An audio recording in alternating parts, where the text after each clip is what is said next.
Hi everyone, I'm Joseph. And I'm Rosie. We're here to show you guys kung paano magluto ng mabilisan. To share, to share Our walk our walk and our journey and as a Christian. Our relationship to Jesus Christ. Our first episode will be teaching you guys how to cook. Rosie's Carbonara. Rosie's Carbonara. There you go. Sandali, ano yung mga ingredients? Ingredients pa po. Ano yung mga ingredients ng carbonara ba? So for me, kasi gusto ko yung mabilisan lang, no? I only have bacon as for my meat. And since para wala na ako masyadong preparation, I did have cream of mushroom as a combination with our evaporada milk. Evaporated milk, Evaporated milk. And then just the onion, and garlic, and ano to, asukal? No, asin. asin at saka paminta. Asin and paminta. And then of course also the noodles, pasta. the So, pasta. nakita nyo naman, napakasimple na. Konti lang yung ingredients natin. Yon.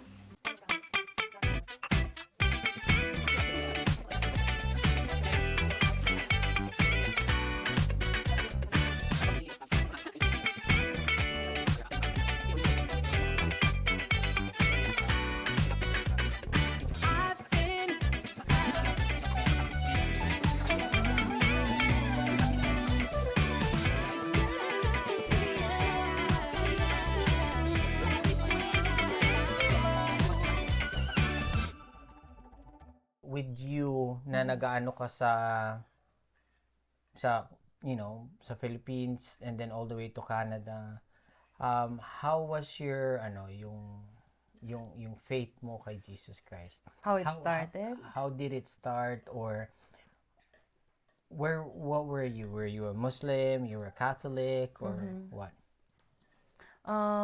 Like you before, I am also a Catholic. Nag-ano pa ako, nagle-lector, nagko-commentator, tapos even a part of the choir, and even doing, ang tawag dito, doing some, during Christmas, I portrayed already as Mama Mary. Oh, wow! Now, ikaw na. Mama Mary Yeah, Panguilo. pero that was, small, lang yon sa maliit na baryo namin. So, ako makakalit ang Mama Mary Panguilo. Parang ako hindi Panguilo. Ayun. Ako naman si Joseph. So yun, so how it started na I shift my faith from being Catholic to Christian, being a Christian, born again Christian actually, is when I started reading the Bible, there are messages there na it conflicts my understanding of my Catholic culture, or kung ano yung nakagisnan ko. So, hindi naman ako basta-basta nag-change. Tinanong ko naman muna yung So, hindi ganyan yung pare. Hindi ganyan na itsura mo before. Anong itsura? Sabi mo mag-change eh. So, hindi naman ako nag-shift ng parang from Catholic bigla-bigla na lang, lipat basta. Naging process yung sa akin kasi verify ko, kinonfirm ko bakit hindi siya nagtutugma. So, doon na siya nag-start sa akin na nagsisimula ako magtanong. So, basa ng Bible. So, it started with reading your Bible. And then, nung nakalipat ako sa my last employer bago ko pumunta dito ng Canada, doon merong born again Christian na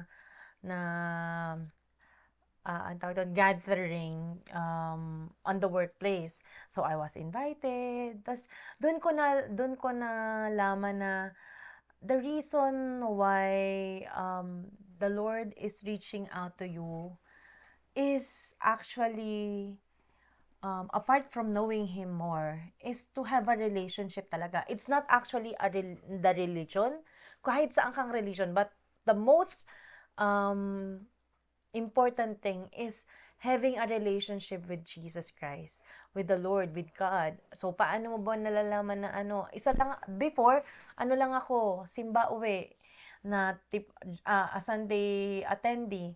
So, pag every Sunday kailangan ako, or during practice na andun ako, pero, wala akong fellowship na matatawag. So, yun yung, in order to build relationship, sabi kasi ng Lord, go and make disciples of all nations. So, para mangyari yun, hindi siya mangyayari kung ang ginagawa mo lang is pupunta ka ng church, tas uuwi.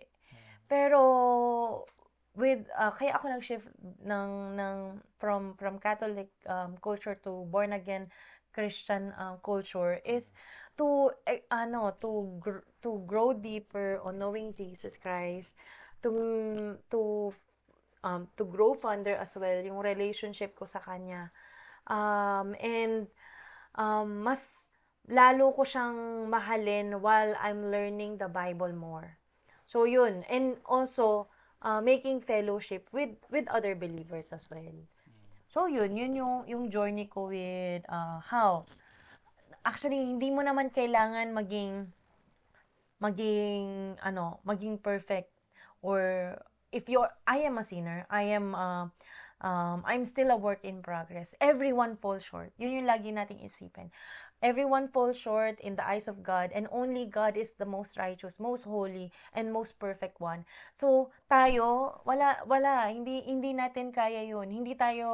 We can only be righteous if we have Jesus Christ in our life. And even though we have, sabi nga, kahit nag-accept na tayo, in-accept natin na si Jesus Christ is our Lord and Savior, sometimes we still fall short kasi we are still work in progress. Inaayos pa rin tayo ng Lord until na mas makita natin kung gaano niya tayo kamahal.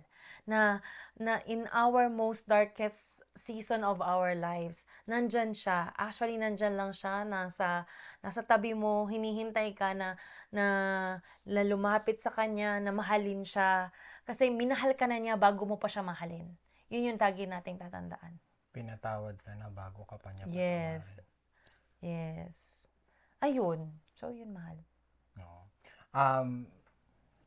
Yeah. So, yun nga. Actually, alam mo, yung maganda rin yung sinabi mo na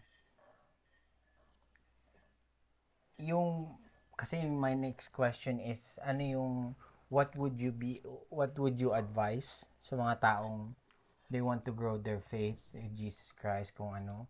Sorry, gutom ako. Pero, parang in-explain mo na rin eh. Kasi curiosity, right? Mm-hmm. I totally understand, may mga viewers tayo, someone's gonna be watching this. Mm-hmm. You're struggling in life. Mm-hmm. Or you are broken. You are broken. Or you don't know what to do. Mm-hmm. Or you really just don't care. Mm-hmm. Minsan yung curiosity, ako kasi ganun yung nangyari sa akin eh, curiosity. I go to churches as well. My mom is really part of the Catholic Church. Mm-hmm. Pero I question. I ask. And actually, the first question that I had before is, who is that person kasi sa church namin before, there is a picture frame, has the face of Jesus Christ. Mm-hmm. And all along, I thought it was God. Because someone told me it's God. And then someone told me it's Jesus Christ. Mm-hmm. So, for me, na-confuse ako doon. Mm-hmm. Who is Jesus Christ and who is God? Are they the same? Right? Na-curious ako. Then I started digging deeper and deeper. That's where I found out that picture frame is the Shroud of Turin. Mm-hmm. Yung face lang. Kasi maraming, tas meron nagsabi naman na yun yung face ng cloth ni sino yung nag-wipe ng face kay Jesus Christ when he was walking, and I forgot her name, not Rebecca. Yung nag-wipe Magdalena? nag-wipe ng face sa mukha ni Jesus Christ. Anyway, so I thought that someone told me that's the picture frame. But when I went deeper, that was the Shroud of Turin. So you guys can search it, Shroud of Turin. What they do is they just frame the face, not the whole body. If you look at it, the whole body of the person died with crucifixion and whatnot. So yun yung naging, if you want to go deeper, experts do test on the Shroud of Turin if it's really Jesus Christ or something like that. It's still in the Turin. It's still in the Basilica, or not Basilica, but in Rome. For you, ano yung what would be your advice? Kasi nasabi mo na kanina na you ask questions, so that's what happened to you. But what would you advise for the person na alam mo yun, they want to grow their faith with Jesus Christ, but they don't know where to start. They don't know how to start, and they already started, but they fell. You know what I mean? So for me, what went well, is that nung nagtatanong ako, I read the Bible, tapos I found spiritual friends. Yun yung mga parehas kayo ng pinaniniwalaan. And then I found a community or church, a good church na magiging accountable sa'yo. What I mean accountable, they will look into you, kung ano nangyayari sa'yo. They will try to make fellowship, to make friends actually with you. Not just for the sake of making friends, but they are very genuine friends na talagang through thick and thin, you can count on them. So yun, find a good church that will be accountable to you. Read your Bible still, ang tawag dito, check the facts. Para kang Bereans na nag-check ng facts, nag-check ng is it, tama ba yung mga tinuturo sa church mo? Kung yung ina-attenan mo, yung pinapakinggan mo, tama ba? Nasusulat ba siya sa Bible? Kasi yung Bible is ang tawag dito, is the book of life, actually. So, whatever is said there, yun yung paniniwalaan natin. Yun lang talaga yung truth about Jesus Christ and about Christian life. Yun, and pray more, commune with the Lord. Kasi through prayer and listen, through prayer and reading your Bible, doon lang kayo nagkakaroon ng communication ng Lord. Quiet time, ayan. Yun yung masasabi ko kung nag-start ka pa lang. And also, be open-minded. Yes. Be humble. And be an empty cup. Especially when it comes to the religion. Actually, may story din yan sa Bible eh. Yung remember yung basin na kay Jacob, I think. I'm not sure, pero meron doon, or yung isa sa miracle, yung oil, yung jar of jar of oil na ginawang wine. In order for you to be, no, not the one na ginawang wine, pero yung yung jars, hinanapan siya ng jar, nagtanong, I'm not sure if it's Jesus Christ. The Samaritan girl. And yung anak na sabi niya, in order, di ba, para mawala yung comment below if you know the exact tawag niya. Pero I only remember that ang ni-request lang kasi nangangailangan silang magbayad ng so kailangan nilang makapuno ng, kasi oil before is so mahal. It's diba? expensive. Yeah. So only rich people can use it. So nagsabi, I'm not sure if it's Jesus Christ. I can't remember, pero yung story is that nagpahanap ng mga empty jars. So pinil yun. Tapos yun, yun yung blessing nila, yun na yung miracle na tayo, be an empty jar na that the Lord can be filled in through. Na wag tayong, kasi kapag tingnan mo, ang kahit na coffee lang, tas may puno na yan, konti na, tas inanuhan mo na, nilagyan mo na ng coffee, konti na lang yung natitira before the rim. So, konti na lang din yung mapoprovide sa'yo na ano. So, be an empty cup. Correct ka doon, mahal. Yan. Dali lang.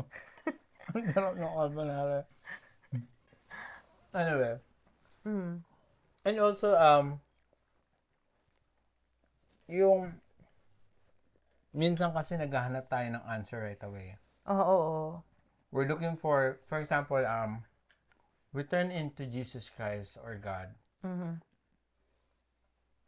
when it's convenient for us, Yes, it's one thing. right? And it's wrong, actually. You can turn to Jesus Christ, to God, When you're whenever. when you're happy, when you're celebrating, sad, turn to Whatever. Jesus Christ. Yeah. Sabi nga ni Jesus Christ said that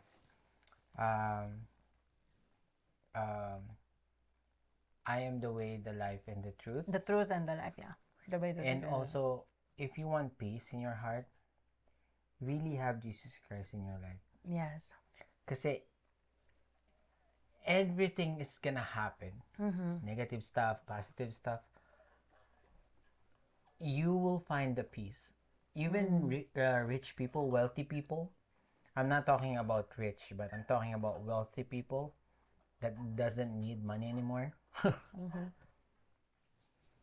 They will tell you, number one, first things first is have Jesus Christ in your life. Kasi even though you have all the wealth, Solomon, he asked only one thing from God. It's Wisdom. wisdom. And correct me if I'm wrong, all viewers, mga pastors, correct me if I'm wrong. I know at the very end of his life, he said, I was not happy because he sinned too. Right? He sinned as well. Even though that he was favored by God. And, Kaya niya na-wrote yung Ecclesiastes. yes, there you go. That's the reason why he wrote Ecclesiastes. Ecclesiastes, sorry. Parang ano yun eh, it's like Harry Potter. Yung magic spell. Expelliarmus. I'm just joking. So, that's why he wrote the Ecclesiastes. Ecclesiastes. It's because of his struggles. Right? Even David, when he wrote The Psalms, right? We struggle. We became happy, satisfied, and this is just worldly satisfaction. Pero really, you're not gonna be at peace. So, be open-minded. Have that eagerness to learn, right? To learn the Bible. Yun yung you know what? Someone debated actually with me na about, God doesn't exist or something like that.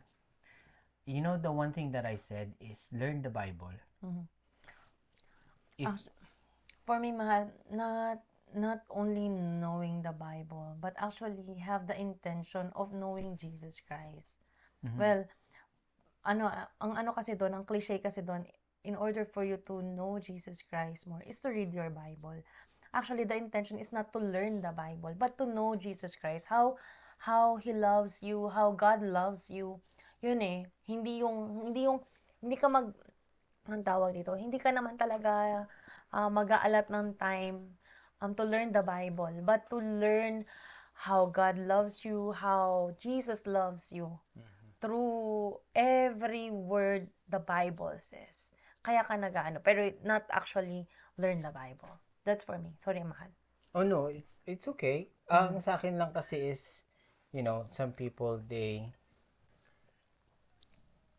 have the faith. Kasi ako same with you.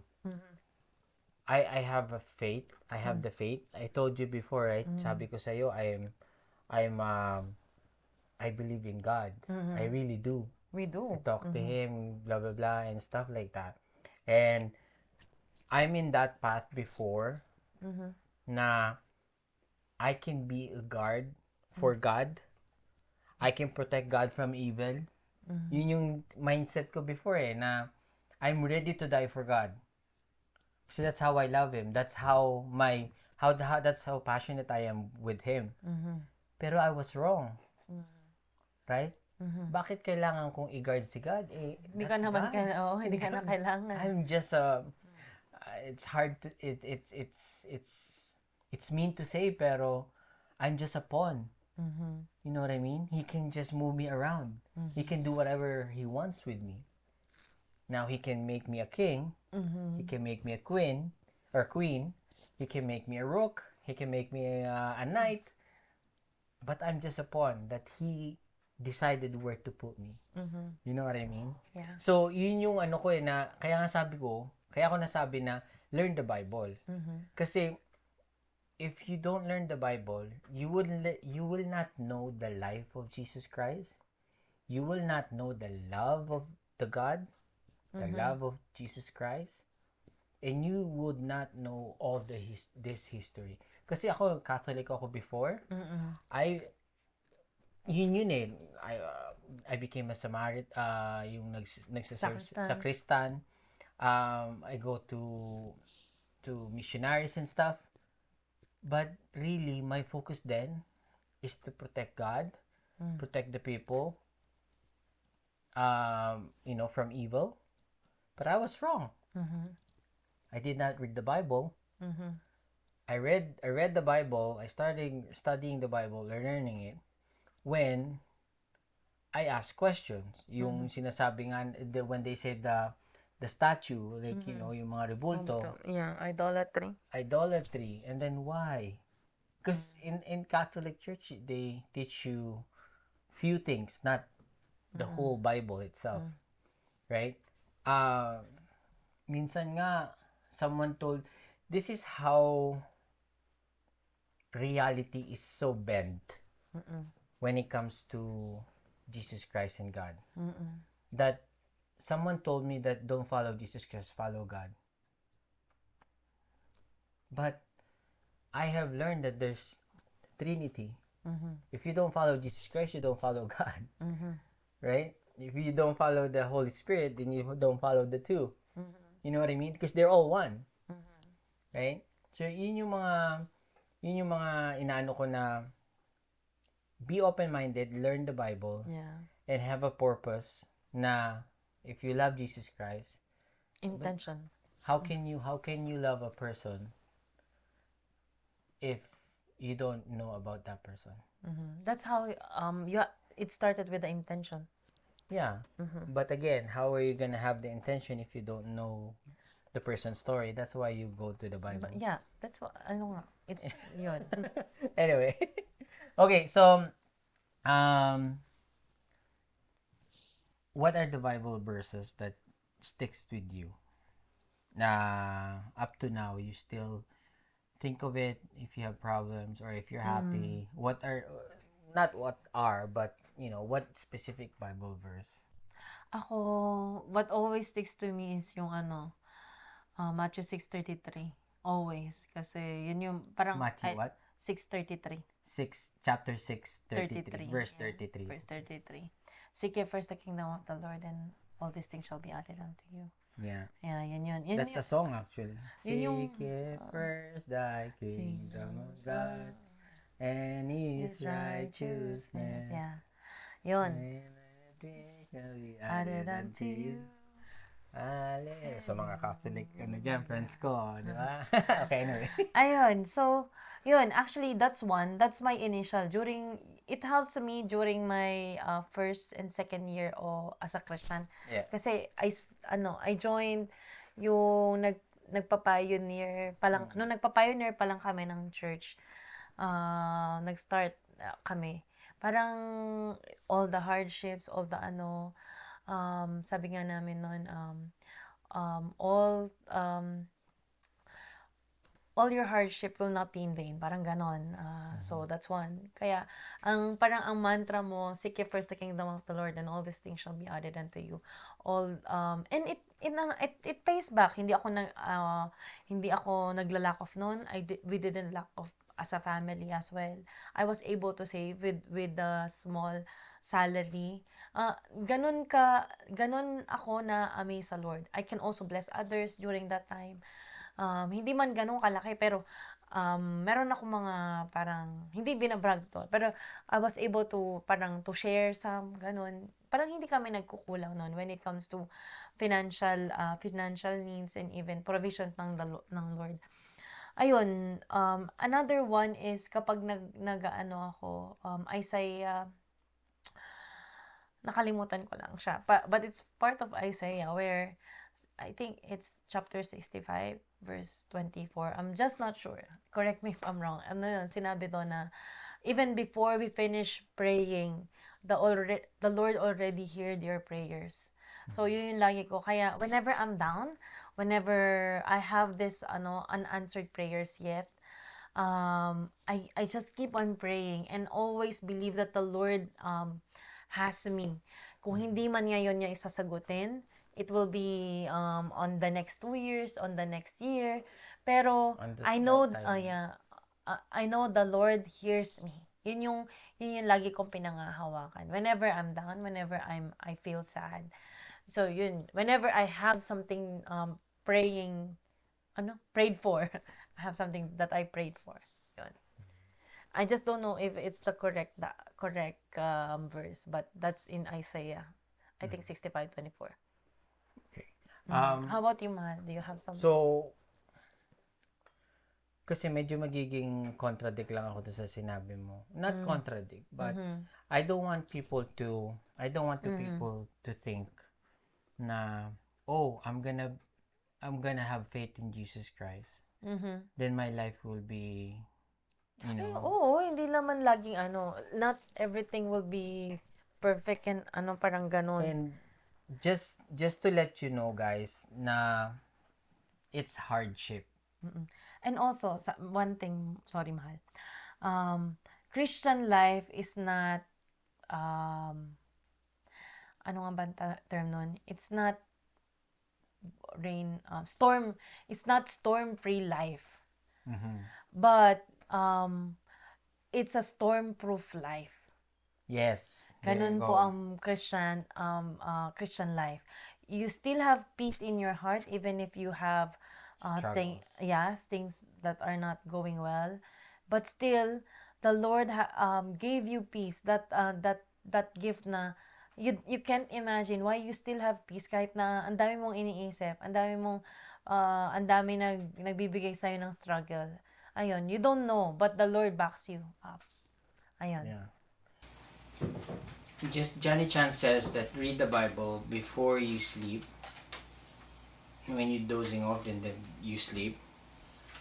But do not try to understand the Bible itself or what Jesus Christ meant. Read it as a history book. Na learn how Jesus Christ lived and how he preached, how he saved lives, how he made miracles. Read the Old Testament as a history of how Solomon was successful, got the wisdom, and sinned and struggled, and how David was able to crush a giant and be one of the nation, like the king, and like Abraham, or from the beginning.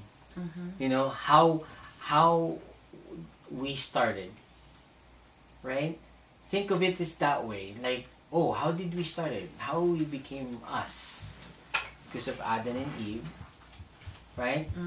Okay, and why is it that they say that we are sinners? The story is over there. If you read the Bible, the whole story is over there from the beginning to the end. And that's where you're gonna understand that Bible is just not things that you can just learn. It's a collection of people, real people, that the story of their lives, just like what we're doing right now. Story of her life, my life. We just don't put it in the Bible. Maybe in the future, right? We don't know, right? We're doing this, but someday, you know, we'll be part of that, and the recollection of what we are talking about. You know what I mean? It's the same thing as the Bible. It's a recollection of the people, their diaries, and it was discovered in the man cave. You know what I mean? That's what's fascinating. That's what made me interested. Is this is not just, you know, your regular bedtime story na once upon a time, blah blah blah. No, it's real story of real lives, real people, right? Agree.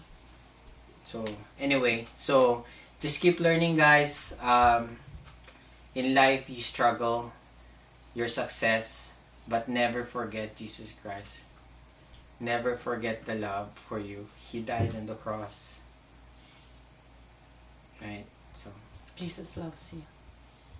alright. So, next episode, we're gonna be, actually, this is probably gonna be a two-part episode. Part 1 and part 2. Because it's, we already, it's an hour. So, I don't want people to watch it for an hour. So we're gonna split this into 2. The next, it will be my story, and how I become who I am right now. Anyways, thank you for watching, guys. Don't forget to subscribe. Thank you for watching, and please leave comments, suggestions for the food. If you want us to cook something, we can cook it for you, as long as it tastes good. If it's edible, perfect. If it's not edible, we can still try it, and we'll tell you honest Comments. comments on that. Okay. All right. Thank you, guys, and have a good one.